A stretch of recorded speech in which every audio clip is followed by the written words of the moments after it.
ये कहानी शुरू होती है एक छोटे से कस्बे से, जहां हर रात लोगों को एक अजीब कॉल आने लगा। कॉल उठाते ही बस एक ही आवाज सुनाई देती थी, तेरी मौत तेरे सामने है। गली के बीच में खड़ी एक लड़की, रिया, मोबाइल हाथ में लिए डरते डरते चल रही है। रिया कांपते हुए फोन उठाती है। रिया, हेलो, कौन? सुनाई देता है। आज रात 12 बजे। लाइन कट जाती है। रिया डर से इधर उधर देखने लगती है। रिया कमरे में आकर अपनी दोस्त सोनिया को कॉल करती है। रिया, सोनिया, फिर वही कॉल आया है, पता नहीं कौन है। सोनिया, अरे पागल, किसी ने मजाक किया होगा, तू इतना सीरियस क्यों ले रही है? रिया, नहीं, तू समझ नहीं रही, उस आवाज में कुछ अजीब है। कैमरा धीरे धीरे रिया के कमरे की खिड़की की ओर जूम करता है। बाहर कोई काली परछाई खड़ी है। अगली रात रिया अपने कमरे में पड़ रही होती है। घड़ी 12 बजाती है। Phone rings again. इस बार स्क्रीन पर कोई नंबर नहीं दिखता, बस अननोन कॉलर। रिया, कौन? मैं तेरे पास हूं। अचानक खिड़की से तेज हवा चलती है, किताबें उड़ जाती हैं। रिया चीखती है और कैमरा ब्लैक हो जाता है। अगली सुबह रिया की लाश उसके कमरे में मिलती है। पुलिस आती है। इंस्पेक्टर, मोबाइल कहां है? पुलिस मोबाइल उठाती है। उसमें आखिरी कॉल लॉग खाली है, कोई नंबर सेव नहीं। इंस्पेक्टर, ये कोई हादसा नहीं, ये शुरुआत है। रिया की मौत रहस्यमयी थी, लेकिन ये मौत सिर्फ एक शुरुआत थी। अब उस कॉल का शिकार बनने वाली थी उसकी सबसे करीबी दोस्त सोनिया। रिया की मौत के बाद का माहौल। सोनिया रिया की तस्वीर के सामने मोमबत्ती जलाती है, आंखों में आंसू है। सोनिया, रिया, तू क्यों चली गई?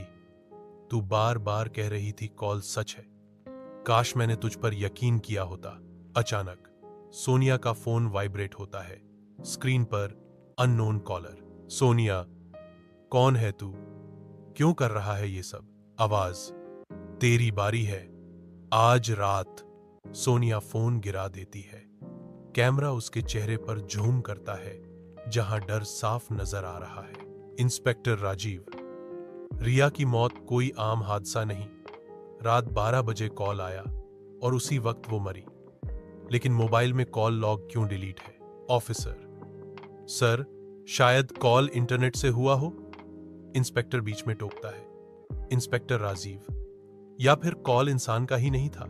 सोनिया अपने दोस्तों आकाश, नील और प्रिया के साथ बैठी है। सब डर और शक से भरे हैं। आकाश, रिया को दिल का दौरा पड़ा होगा, ये कॉल वाली बातें बस उसका डर था। प्रिया, लेकिन सोनिया को भी कॉल आया है, अगर ये मजाक है तो कोई हमारे बहुत करीब है। नील, हमें कॉल रिकॉर्ड करना चाहिए, तभी पता चलेगा कौन है। सोनिया कांपते हुए सहमति देती है। रात का समय। सब दोस्त सोनिया के कमरे में बैठे हैं। कैमरा घड़ी पर फोकस करता है। नील रिकॉर्डिंग ऑन करता है। सोनिया डरते हुए फोन उठाती है। सोनिया, हेलो। आवाज पहले से भी ज्यादा गहरी और पास लगती है। आवाज, तुम सब मरोगे। अचानक कमरे की लाइट्स झपकने लगती हैं। खिड़की अपने आप खुल जाती है। मोमबत्ती बुझ जाती है। प्रिया चीखती है। नील मोबाइल पर रिकॉर्डिंग चेक करता है। हैरानी से कहता है, नील, ये कैसे हो सकता है? रिकॉर्डिंग में कोई आवाज ही नहीं है, बस एक औरत की चीख। सभी दोस्त एक दूसरे को देखते हैं। सोनिया का चेहरा पीला पड़ जाता है। सोनिया, नील, प्रिया और आकाश पुलिस स्टेशन में है। इंस्पेक्टर रिकॉर्डिंग सुन रहा है। इंस्पेक्टर राजीव, तुम लोगों ने आवाज सुनी थी, लेकिन रिकॉर्डिंग में सिर्फ चीख, ये मामला साधारण नहीं है। वो गहरी सांस लेता है और कहता है, इंस्पेक्टर राजीव, 15 साल पहले इसी कस्बे में एक लड़की की मौत हुई थी। कहा जाता है कि उसकी आत्मा हर उस इंसान को ढूंढती है जिसने उसे धोखा दिया था। सभी चौंक जाते हैं। सोनिया, मतलब ये कोई भूत है? इंस्पेक्टर गंभीरता से उनकी ओर देखता है और कहता है, इंस्पेक्टर राजीव, शायद। और अब वो कॉल उसी की आवाज है। सोनिया, नील, आकाश और प्रिया इंस्पेक्टर के सामने बैठे हैं। माहौल भारी है। सोनिया, सर, आप कहना क्या चाहते हैं? कौन थी वो लड़की? इंस्पेक्टर राजीव, उसका नाम था अनामिका। 15 साल पहले इस कस्बे में रहती थी। रात के 12 बजे उसके घर से चीखें सुनी गई। लोगों ने कहा उसने आत्महत्या कर ली, लेकिन सच्चाई कभी सामने नहीं आई। सब चौंक कर देखते हैं। नील, लेकिन उसका हमसे क्या लेना देना? इंस्पेक्टर, शायद तुम लोग वही हो जिनके कारण उसकी मौत हुई थी, या फिर उस आत्मा को तुमसे कोई अधूरा हिसाब चुकाना है। कैमरा कस्बे के एक पुराने टूटी फूटी फोन बूथ पर जाता है। वहां धूल, मकड़ी के जाले और टूटी कांच की खिड़कियां हैं। इंस्पेक्टर और दोस्त वहां पहुंचते हैं। इंस्पेक्टर, लोग कहते हैं अनामिका की आत्मा इसी बूथ से कॉल करती है। अचानक बूथ के अंदर रखे पुराने फोन की घंटी बजने लगती है। सब डर के मारे पीछे हटते हैं। आकाश, ये कैसे बच सकता है? ये तो कनेक्शन से भी कटा हुआ है। इंस्पेक्टर धीरे धीरे फोन उठाता है। दूसरी तरफ सिर्फ खाली सांसों की आवाज आती है।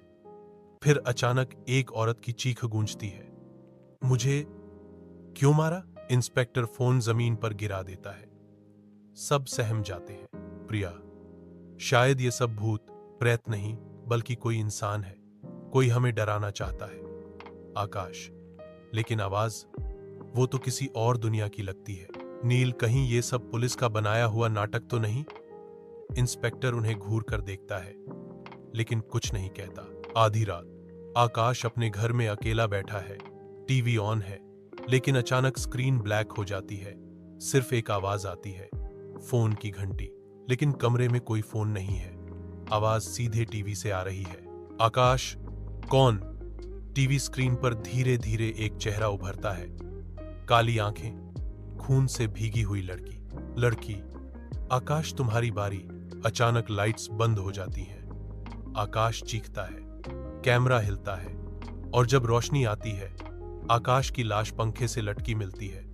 उसके मोबाइल पर सिर्फ एक मैसेज लिखा होता है, अब अगला कौन? सोनिया, नील और प्रिया पुलिस स्टेशन में बैठे हैं। आकाश की मौत की खबर सबको हिला देती है। प्रिया, अब तो साफ है, ये कोई इंसान नहीं, ये वही आत्मा है। नील, लेकिन क्यों हमें? हमने उसका क्या बिगाड़ा? इंस्पेक्टर, सच जानने का एक ही तरीका है। हमें अनामिका की पुरानी डायरी ढूंढनी होगी। सुना है उसकी चीजें अभी तक उसके घर में बंद पड़ी हैं। सभी धीरे धीरे सहमति जताते हैं। टीम एक जर्जर, सुनसान हवेली जैसी जगह पर पहुंचती है। दरवाजे पर ताला टूटा हुआ है।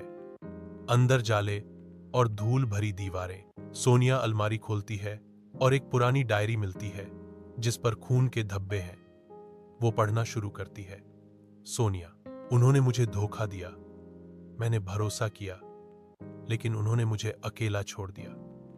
अब मैं उन्हें चैन से जीने नहीं दूंगी। रात के 12 बजे मेरा बदला शुरू होगा। सब एक दूसरे को डर के मारे देखते हैं। अचानक हवेली की खिड़की अपने आप बंद हो जाती है। लाइट्स झपकने लगती हैं। आवाज, तुम भी गुनहगार हो। सब डर से चीखते हैं। हर मौत के पीछे छिपा था एक राज, और अब उस राज का पर्दा उठने वाला है। सोनिया, नील, प्रिया और इंस्पेक्टर डायरी पढ़ रहे हैं। सोनिया, मुझे जिस पर भरोसा था वही मेरा कातिल बना। मैंने किसी का राज पकड़ा था, लेकिन उन्होंने सबको कहा कि मैं पागल हूं, और फिर मुझे हमेशा के लिए चुप करा दिया गया। सबकी सांसें रुक जाती हैं। प्रिया, मतलब अनामिका को मारा गया था? इंस्पेक्टर, हाँ, और अब उसकी आत्मा उन सबको ढूंढ रही है जो उसकी मौत के जिम्मेदार थे। अचानक खिड़की से तेज हवा आती है। डायरी के पन्ने अपने आप पलटने लगते हैं। एक पन्ने पर बड़े अक्षरों में लिखा है, धोखेबाज। नील, रुको, अनामिका ने तुम्हारा नाम क्यों लिखा? सोनिया, सोनिया, नहीं, मेरा इससे कोई लेना देना नहीं। प्रिया, रिया को सबसे पहले कॉल आया, और अब समझ आया कि तू हमें छुपा रही थी। इंस्पेक्टर, सच बता, वरना देर हो जाएगी। सोनिया की आंखों से आंसू निकलते हैं। वह सच कबूलने लगती है। सोनिया, हाँ, मैं जानती थी। अनामिका को 15 साल पहले मेरे पापा और उनके दोस्तों ने मार डाला था। उसने उनके काले कारनामों का राज पकड़ लिया था। पापा ने मुझे सब बताया था और चेताया था कि कभी किसी से मत कहना। इंस्पेक्टर, मतलब तुम्हारे पिता हत्यारों में से एक थे और अब अनामिका की आत्मा उसी खून का बदला ले रही है। सोनिया फूट फूट कर रोने लगती है। अचानक कमरे की लाइट्स बंद हो जाती हैं। फोन की घंटी गूंजती है। प्रिया डरते हुए उठाती है। प्रिया, कौन? आवाज धोखेबाज। अचानक प्रिया की चीख सुनाई देती है। सब उसकी ओर देखते हैं। उसके गले पर नीले निशान उभरने लगते हैं, जैसे कोई अदृश्य हाथ उसे दबा रहा हो। कुछ ही सेकंड में प्रिया जमीन पर गिर जाती है। उसकी आंखें खुली की खुली रह जाती हैं। सोनिया और नील चीखते हैं। इंस्पेक्टर गुस्से में चिल्लाता है, इंस्पेक्टर, अनामिका, अगर तुझे बदला लेना है तो मुझसे ले, इन मासूमों से नहीं। कमरे में एक काली धुंध फैल जाती है। उसमें से अनामिका का चेहरा उभरता है, खून से सना, आंखों में नफरत। अनामिका की आत्मा इंस्पेक्टर के सामने रुक जाती है। आवाज झूठा, गुनहगार तू ही है। सोनिया और नील हैरानी से इंस्पेक्टर को देखते हैं। नील, सर, इसका क्या मतलब है? अनामिका की आत्मा चीखती है। अचानक इंस्पेक्टर के चेहरे पर डर झलकता है। इंस्पेक्टर, हाँ, मैं ही उनमें से एक था। 15 साल पहले मैं भी वहां था। हमने अनामिका को रोकने की कोशिश की थी, लेकिन उसने सबको बेनकाब करने की धमकी दी। हमने उसे हमेशा के लिए चुप करा दिया। सोनिया और नील दहशत में पीछे हटते हैं। अनामिका की आत्मा चीखते हुए इंस्पेक्टर पर झपटती है। उसका शरीर हवा में उठता है और जमीन पर गिरता है। खून बहता है। इंस्पेक्टर की चीख गूंजती है और वह मर जाता है। धुंध गायब हो जाती है। कमरा शांत हो जाता है। सोनिया और नील हांफते हुए एक दूसरे को देखते हैं। सोनिया, खत्म हो गया। अचानक मोबाइल वाइब्रेट करता है। स्क्रीन पर लिखा है, अननोन कॉलर। आवाज बदला, अभी बाकी है। क्या मौत का फोन कॉल कभी रुकेगा? या अगला शिकार तुम हो? हमने सोचा था ये अंत है, लेकिन मौत का फोन कॉल अभी भी जिंदा था। सवाल ये है, असली गुनहगार कौन है और अगला शिकार कौन? पुलिस स्टेशन खाली पड़ा है। इंस्पेक्टर की लाश वहीं है। सोनिया और नील कांप रहे हैं। सोनिया, ये कैसे खत्म होगा? नील, अब भागना नहीं है, ये खेल खत्म करना होगा। हमें अनामिका की आत्मा से सामने बात करनी होगी। तभी उनका मोबाइल फिर वाइब्रेट करता है। स्क्रीन पर अननोन कॉलर। नील, आजा, डराने का खेल खत्म। वो कॉल उठाता है। दूसरी तरफ वही आवाज, भारी और टूटी हुई आवाज, सच अभी बाकी है। दोनों अनामिका की कब्र पर पहुंचते हैं। चारों ओर धुंध फैली है। टॉर्च की रोशनी कांप रही है। सोनिया कब्र पर डायरी रखती है और कहती है, सोनिया, अनामिका, हम सच जानना चाहते हैं। तूने किसे धोखा दिया था? असली हत्यारा कौन है? धीरे धीरे धुंध गहरी होती है।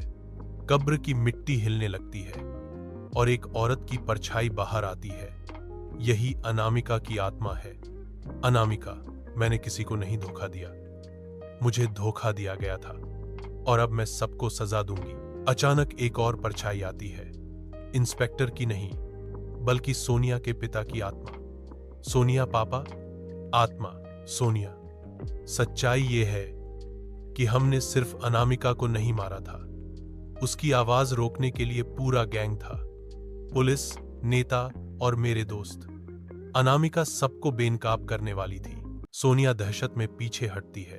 अनामिका, अब वो सब मर चुके हैं, लेकिन गुनाह का खून उनकी औलादों में भी है। उसकी नजर सोनिया पर पड़ती है। अचानक सोनिया की ओर धुंध बढ़ने लगती है। नील उसके सामने आकर खड़ा हो जाता है। नील, अगर बदला चाहिए तो मुझसे ले ले।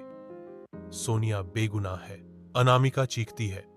हवा तूफान की तरह बहने लगती है। नील का शरीर उठता है और कब्र पर गिरता है। खून से कब्र भीग जाती है। नील मर चुका है। सोनिया चीखती है। नहीं। सोनिया रोते हुए अनामिका के सामने खड़ी होती है। सोनिया, तू जो चाहे कर, लेकिन मैं तेरी तरह बदले में खून नहीं बहाऊंगी। अगर तुझे चैन चाहिए तो ले, ये तेरी डायरी, अब तेरा सच हमेशा जिंदा रहेगा। वो डायरी कब्र पर रख देती है। अनामिका की आत्मा धीरे धीरे डायरी को छूती है। उसकी आंखों से आंसू गिरते हैं। उसके चेहरे का गुस्सा कम होकर दर्द में बदल जाता है। अनामिका, अब मुझे चैन मिलेगा। उसकी आत्मा धुंध में विलीन हो जाती है।